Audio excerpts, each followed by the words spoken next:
Narcisizem, kot slišimo, in egoizem sta beda padlega človeštva. Od tod izvirajo najhujše osebnostne, jaz bom rekel kot teolog, tudi duhovne motnje. Domišljav človek ljubi svojo domišljavost, ljubi sebe, svoja zla dejanja, svoja mnenja, svoje prepričanje, svojo hudobijo. Ne da se poučiti.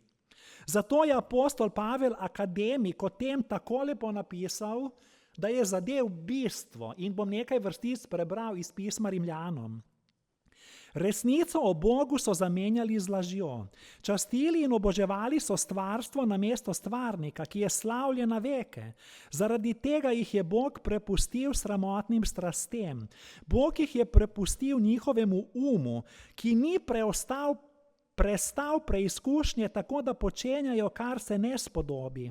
Polni so vsakršne krivičnosti, zlobnosti, lakomnosti, hudobije. Zvrhani so nevoščljivosti, ubijanja, prepirljivosti, zvijačnosti, zlohotnosti.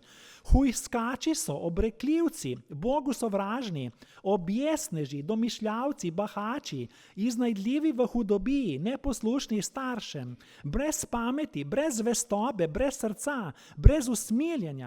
Čeprav poznajo Božji zakon, po katerem so tisti, ki delajo takšne stvari, vredni smrti, jih ne samo počenjajo, temveč tistim, ki jih delajo, celo pritrjujejo.